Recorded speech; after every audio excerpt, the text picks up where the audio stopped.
오늘은 교사 영성부흥회로 오늘 함께하는 날입니다. 아버지의 심령으로라는 제목으로 하나님 말씀을 나누겠습니다. 코로나19 이후에 가장 어려운 교회의 사역이 있다면 다음 세대입니다. 도대체 다음 세대에게 어떻게 복음을 전해야 할까? 이것이 떠오르는 가장 큰 이슈 중에 하나입니다. 사실 교회뿐만 아니라 일반 학교도 크게 다르지 않습니다.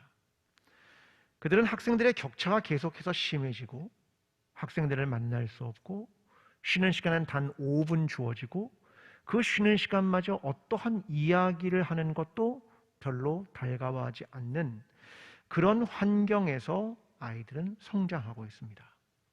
대학생들이요? 더 심각합니다. 대학생들은 다른 교수님들의 이야기를 들어보니까 2학년, 3학년들이 이제 전공 수업을 듣기 시작해야 하는데 그 전공 수업을 제대로 듣지 못하는 2학년, 3학년이 졸업하는 시기가 되면 기업들은 그 사람들을 채용하지 않을 것이다 라고 이야기를 시작합니다. 그러면 대학생들의 잘못입니까? 아니요. 코로나19가 우리에게 몰고 온 커다란 이야기입니다. 처음에 직장을 잘 못 갖는 아이들은 그 다음에 직장을 갖기가 어려워지는 게 당연한 현실이거든요. 그러면 어떻게 이 문제를 해결할 것인가? 이게 교육의 큰 문제입니다. 최근에 나온 책 중에 존 카우치, 제이슨 타운이 쓴 교실이 없는 시대가 온다라고 하는 책이 있습니다. 교실이 없는 시대가 온다. 자, 이 책의 제목, 교실이 없는 시대가 오는데 그 첫 번째 챕터의 제목이 이것입니다. 준비 없이 도착한 세상. 참 굉장한 말입니다. 준비 없이 도착한 세상. 우리는 지금 자라는 어린 아이들, 그들은 MZ세대가 아닙니다. 20, 30대가 MZ세대고요. 그 아래에 있는 아이들을 뭐라고 우리가 부를 때 이런 표현들을 씁니다. 디지털 리터러시 이런 말들을 씁니다. 디지털 네이티브 이런 말을 씁니다. 그러니까 이 민족 자체가 디지털을 가지고 움직이는 아이들인데 우리의 교육의 현장은 아직도 아날로그에 머무르고 있다. 이것을 보여주고 있는 이야기입니다. 교육이란 보통 평점, 성적, 학년, 졸업 이런 과정을 통해 교육을 받게 되죠. 많은 사람들은 거기서 공부를 잘하는 사람들은 이런 결정을 내린 겁니다. 나는 암기자가 되자. 이런 결정을 내린 겁니다. 왜요? 여러분 공부 잘하는 분은 어떻게 해야 됩니까? 암기를 잘하면 좋은 성적을 얻을 수 있는 게 교육 시스템이기 때문입니다. 근데 아이들은 이것을 어떻게 받아들이냐면 다시 한번 평점, 성적, 학년, 졸업 이 개념을 이렇게 이해합니다. 점수, 득점, 레벨, 승패. 뭐로 이해한 것 같습니까? 교육을? 다시요. 점수, 득점, 레벨, 승패. 게임입니다. 게임하고 똑같은 방식으로 교육을 이해하게 되는 겁니다. 이게 지금 디지털 네이티브라고 하는 그 세대가 느끼고 있는 교육입니다. 이 저자가 대학의 물리학 수업 시간에 자기가 충격을 받았던 하나의 문제를 소개합니다. 자, 여러분에게 문제를 좀 내보겠습니다. 자, 자유공간, 진공 상태에서 팽이가 어떻게 움직일까요? 질문입니다. 진공 상태에서 팽이가 어떻게 움직일까요? 정말 어렵습니다. 아니, 누가 돌리고 동력을 시작해야 돌 텐데 진공 상태에서 어떻게 움직이는지 어떻게 설명할 수 있을까? 한 대기업에서 취업을 하는 사람들에게 이런 인터뷰를 했답니다. 자, 비행기가 있습니다. 비행기 안에 탁구공이 몇 개 들어갈까요? 어떻게 합니까? 그럼 기업이 왜 이런 질문을 할까? 이런 것을 우리가 생각해 봐야 되는 거죠. 이런 질문을 받으면 한국 학생들은 푼답니다. 문제를. 이렇게. 네. 근데 이걸 질문하는 사람은 문제를 풀어 답을 원하는 게 아니라 생각하는 방식을 물어보는 질문입니다. 당신이 어떤 생각으로 이렇게 했습니까? 이걸 물어보는 질문이거든요. 여러분, 우리는 다음 세대에게 이전의 방식으로 교육할 수 있을까? 이런 질문을 하게 됩니다. 저는 성경을 통해서 우리는 도대체 어떤 방식으로 교육해야 할까? 이것을 한번 여러분과 생각해 보고자 하는 것입니다. 오늘 디모데전서는 바울이 신앙의 아들이라고 여겼던 디모데에 대한 이야기를 가지고 쓴 편지입니다. 너는 다른 교훈을 따르지 말아라. 신화, 족보 이런 것들을 따르지 말아라. 교훈의 목적은 명백하다. 청결한 마음과 선한 양심과 거짓이 없는 믿음에서 나오는 사랑이다. 이걸 바울이 이야기하고 있는 내용입니다. 자, 먼저 2절의 말씀, 디모데와의 관계를 좀 살펴보겠습니다. 함께 2절의 말씀을 좀 읽어보겠습니다. 시작. 믿음 안에서 참 아들 된 디모데에게 편지하노니 하나님 아버지와 그리스도 예수 우리 주께로부터 은혜와 긍휼과 평강이 내게 있을지어다. 아멘. 자, 바울이 보기에 디모데를 뭐라고 부릅니까? 참 아들. 참 아들 되었다. 이렇게 말합니다. 여러분, 성경이 말하는 중요한 개념이 있습니다. 이게 뭐냐면 낳는다라는 겁니다. 낳다. 누가 누구를 낳았다. 이런 개념들이 성경에서 굉장히 자주 사용되는 표현들입니다. 자, 지금 바울은 디모데를 낳았다라고 하는 개념인데요. 여러분, 근데 이것을 주의 깊게 살펴야 합니다. 자, 함께 창세기 5장 3절을 좀 찾아보겠습니다. 창세기 5장 3절입니다. 찾으십시오. 창세기 5장 3절입니다. 함께 창세기 5장 3절을 좀 읽어보겠습니다. 창세기 5장 3절 함께 읽습니다. 시작. 아담은 130세에 자기의 모양 곧 자기의 형상과 같은 아들을 낳아 이름을 셋이라 하였고 아멘. 아담이 누구를 낳았습니까? 셋. 근데 문제는 누구의 모양과 형상이라고 말합니까? 자기의 모양과 자기의 형상. 이거 굉장한 이야기입니다. 여러분, 하나님이 저와 여러분을 만드실 때 누구의 모양과 누구의 형상으로 만드셨습니까? 하나님의 모양과 하나님의 형상으로 만들었습니다. 근데 아담이 셋을 낳을 때 어떻게 해요?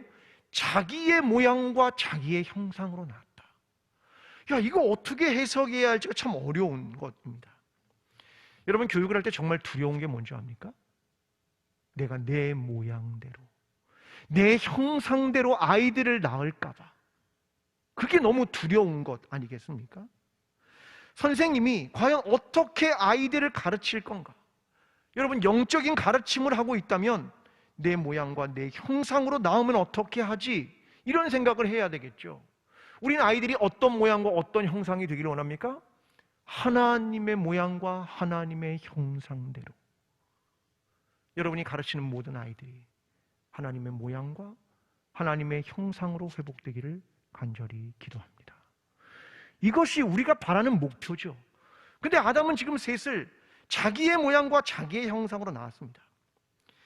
여러분, 우리는 선생님이라고 부릅니다. 저는 이 개념이 전환돼야 한다고 생각합니다. 누구로요? 부모님으로. 성경은 이렇게 말합니다. 야고보서 3장 1절, 우리 잘 아는 말씀이죠. 내 형제들아, 너희는 선생된 우리가 더 큰 심판을 받을 줄 알고 선생이 많이 되지 말라.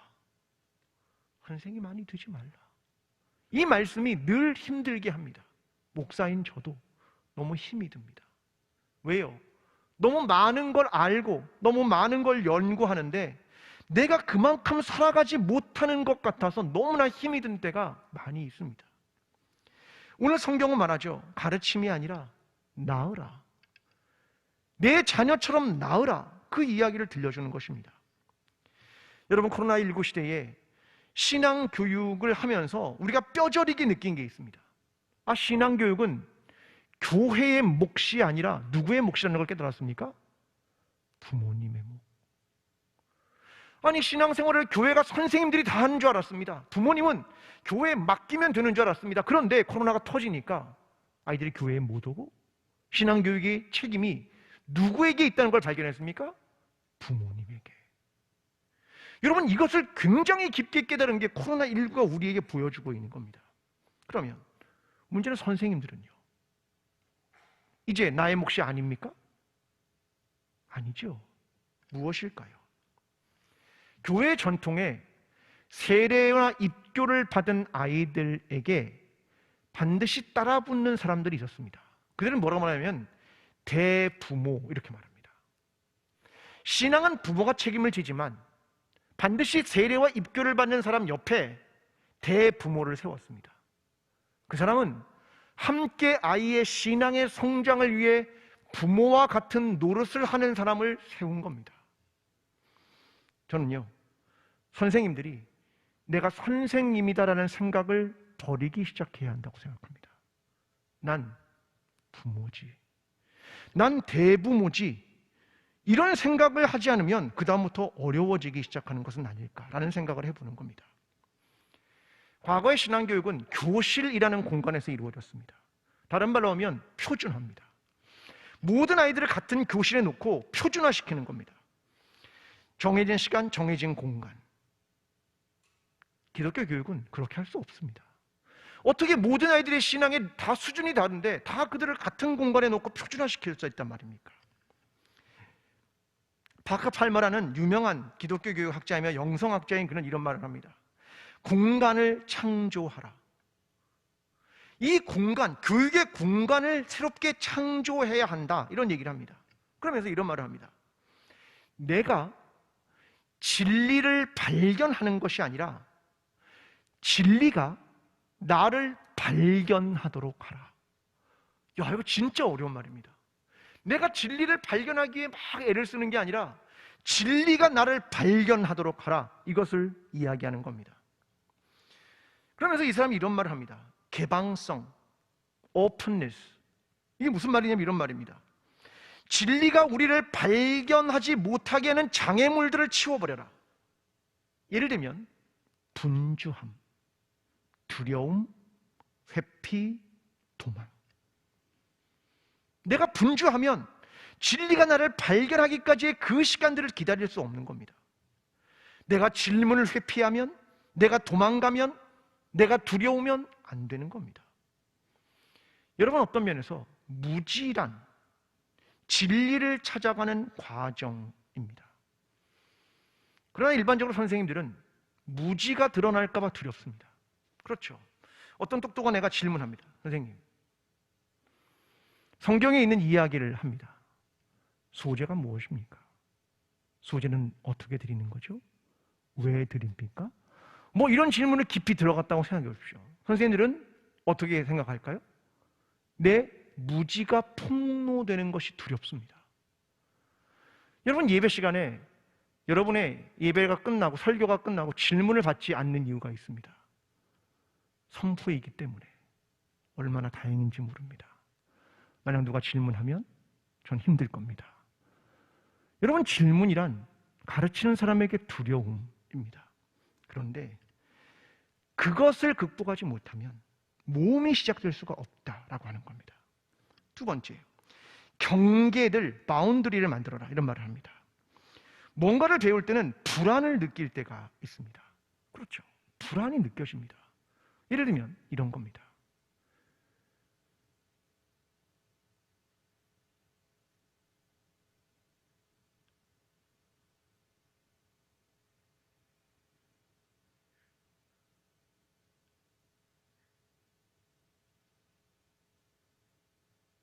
불안하시죠? 15초 있었습니다. 우리는 15초 만에 불안을 갖게 되는 겁니다. 여러분, 불안이 있습니다. 그런데 그때 도망치면 안 됩니다.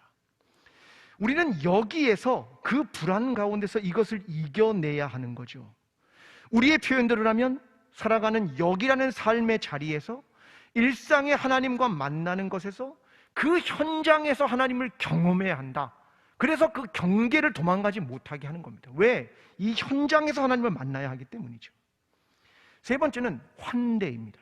hospitality.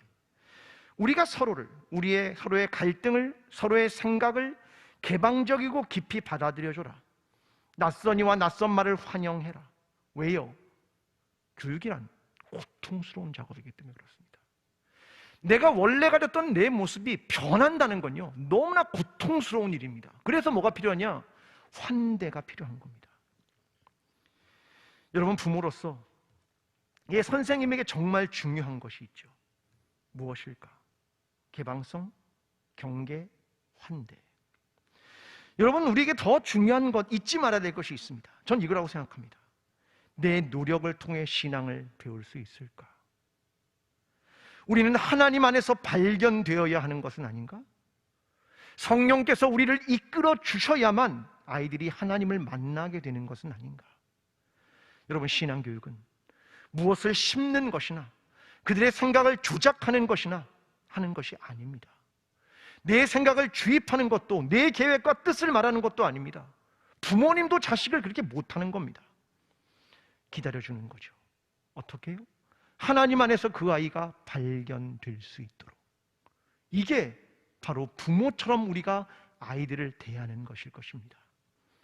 오늘 저와 여러분이 하나님 안에서 아이들을 만나주고, 부모의 마음으로 아이들을 대해주고, 신앙으로 내가 이 아이를 낳는 그 어려운 통증과 고통 속에 있지만 그걸 통해서 이 아이가 생명을 갖게 된다면 기꺼이 어머니가 그 해산의 고통을 감당하는 것처럼 모든 선생님들이 아버지의 심령으로, 어머니의 심령으로 우리의 사랑하는 아이들을 나아가는 그런 부모와 같은 선생님이 되기를 간절히 기도합니다. 두 번째로, 다른 교훈을 가르치지 말라, 이렇게 말합니다. 3절의 말씀입니다. 한번 읽어보겠습니다. 3절입니다. 시작. 내가 마게도냐로 갈 때에 너를 권하여 에베소에 머물라 한 것은 어떤 사람들을 명하여 다른 교훈을 가르치지 말며. 자, 다른 교훈을 가르치지 말아라. 자, 4절입니다. 시작. 신하와 끝없는 족보에 몰두하게 하지 말게 하려 함이라. 이런 것은 믿음 안에 있는 하나님의 경륜을 이름보다 도리어 변론을 내는 것이라. 아멘. 자, 다른 교훈을 대표하는 것이 신화와 족보입니다. 신화와 족보는 과거의 이야기, 과거에 머물러 있고 오늘의 삶으로 재해석되지 않는 것들입니다. 자, 우리가 요즘 흔히 하는 말로 나 때는, 이런 말을 하죠. 나 때는. 아이들이 이렇게 말할지 모릅니다. 선생님들께서. 선생님이 어릴 땐 말이야, 교회가 엄청나게 기도하고 교회가 굉장히 부흥하고 성령의 역사가 막 일어났어. 그렇게 말할지 모릅니다. 근데 그 아이들이 만약 우리에게 이렇게 묻는다면 뭐라고 답하시겠습니까? 그렇군요. 그러면 지금의 어른들은 엄청나게 기도하고 오늘의 교회가 엄청나게 부흥하고 오늘 교회 가운데 성령의 능력이 나타나고 있습니까? 라고 묻는다면 뭐라고 대답할 겁니까? 왜 과거에는 그랬는데 왜 현재에는 그런 일이 없는 겁니까? 라고 말한다면 우리 뭐라고 답을 해야 하겠습니까? 마치 옛날 사진을 보면서 그래, 그때가 좋았지, 그렇게 이야기할 것입니까? 여러분, 김원의 천년의 수업이라는 책에 보면 소크라테스가 만들고자 했던 나라가 있었습니다. 그의 관심은 교육에도 있었습니다. 그는 두 가지 교육을 말합니다. 하나는 몸으로 하는 교육, 체육. 하나는 영혼을 위한 교육. 이것을 시가 교육이라고 말합니다. 시가는 무식해라는 말인데요, 이건 무사와 이케의 합성어입니다. 이케는 기술이고 무사는 뮤즈, 학문과 예술의 여신을 의미하는 겁니다. 근데 그들이요, 가르치고자 하는 것들이 있었습니다. 자, 이 무사의 여신들이라는 신들이 있는데 이게 제우스와 제우스의 고모뻘인 무네모시네 사이에서 태어납니다.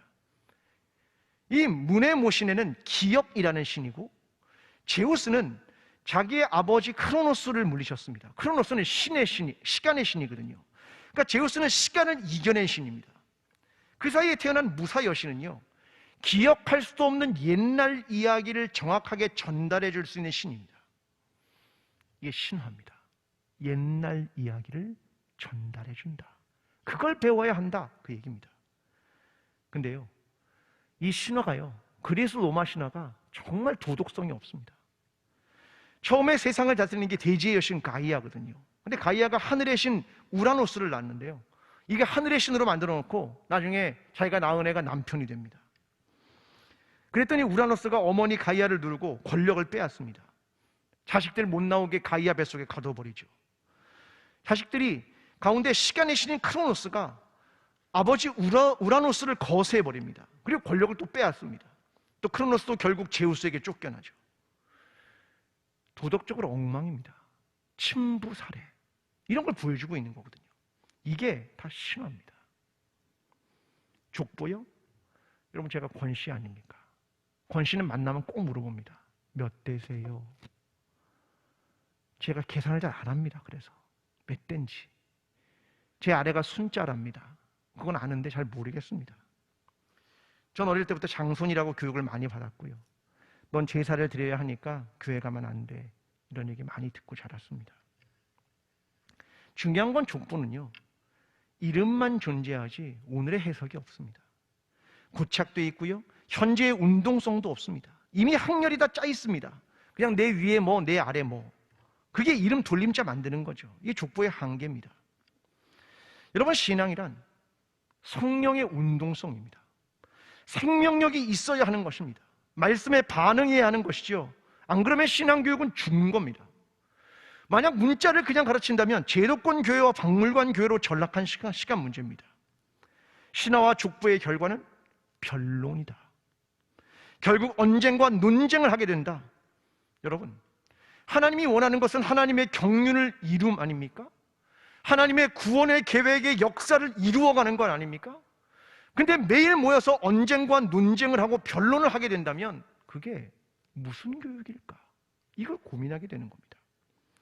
오늘 본문은 분명히 말합니다. 5절입니다. 이 교훈의 목적은, 함께 읽습니다. 시작. 이 교훈의 목적은 청결한 마음과 선한 양심과 거짓이 없는 믿음에서 나오는 사랑이거늘. 목적을 분명히 해라. 청결한 마음과 선한 양심과 거짓 없는 믿음에서 나오는 사랑이다.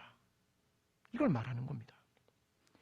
여러분, 생각해보면 세상은 교육받은 지식인들, 공부를 많이 했다고 하는 사람들, 그 사람들이 정치도 하고 경제도 하고 사회도 이끄는 것 같습니다. 근데 사회를 보니까 별로 선하지도 않고 불의한 일도 많고 비인간적이고 어쩌면 야만의 세계가 된다, 이런 생각도 하게 됩니다. 끝없는 지배욕을 갖기도 합니다. 여러분, 중요한 건 지식에 맞설 수 있는 것이 무엇인가, 이걸 고민하는 겁니다. 그것은 은혜를 아는 지식인데 과연 그게 뭘까라는 거죠. 고린도서 8장 1절과 2절이 이렇게 말합니다.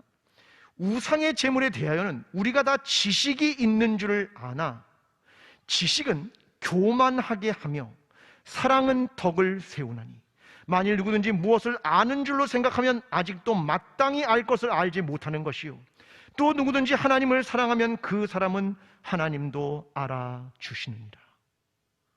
지식은 죽인다. 지식은 교만하게 한다. 내가 안다고 생각하는 순간 난 무지한 거다, 그걸 말하는 겁니다. 중요한 건 뭐냐? 하나님을 사랑하면 이 사랑을 가르쳐라, 이것을 설명하는 것 아니겠습니까? 여러분, 성경이 말하는 알미란 지식이 아닙니다. 사랑이죠.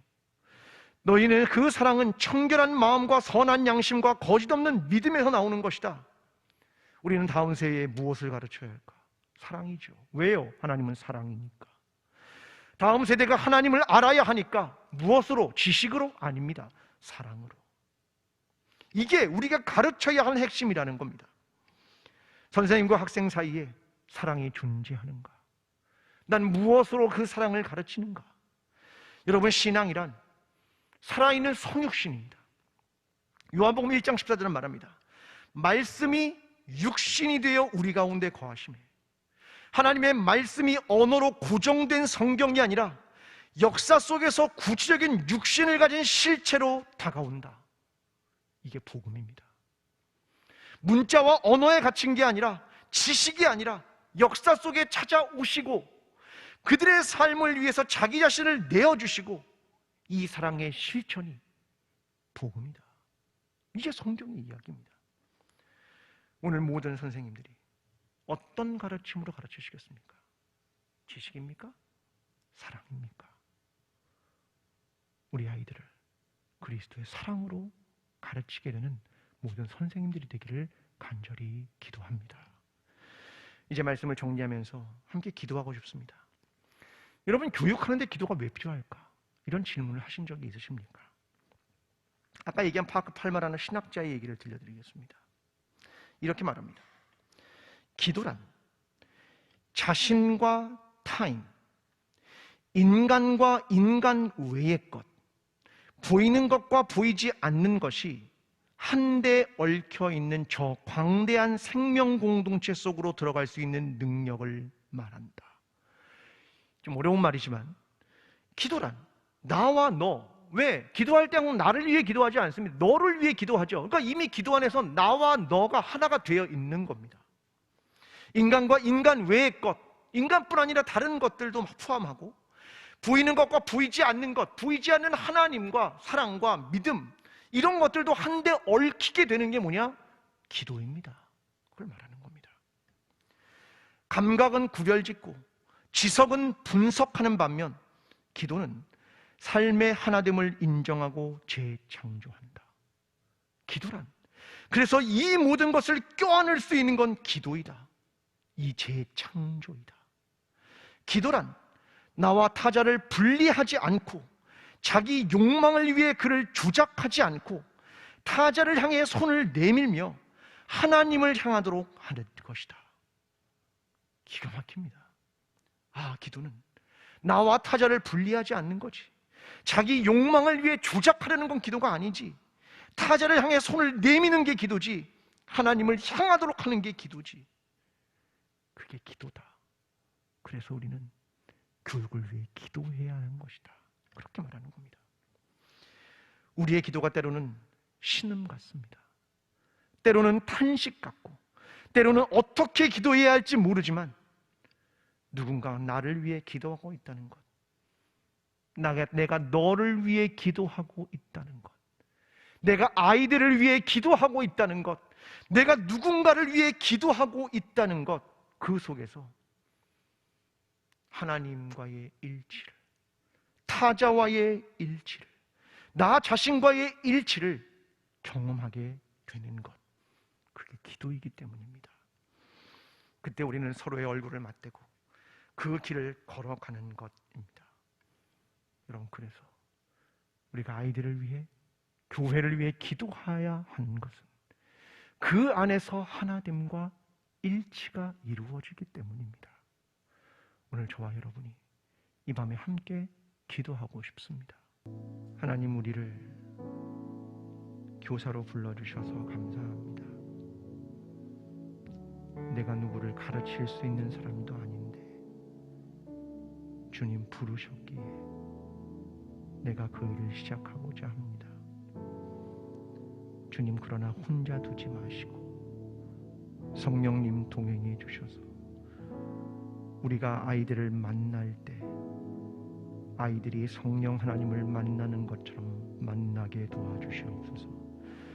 우리가 아이들에게 말씀을 전할 때 예수 그리스도가 말씀을 선포하는 것처럼 전하게 도와주시옵소서. 우리가 아이들을 껴안을 때 하나님께서 우리를 품으시는 것처럼 아이들이 경험하게 도와주시옵소서. 온전히 우리를 주의 도구로 사용하여 주시고 아이들이 하나님의 복음과 예수 그리스도와 생명과 구원과 하나님 나라의 가치를 배우는 여름 성경학교와 수련회가 될 수 있도록 우리 하나님 역사하여 주시옵소서.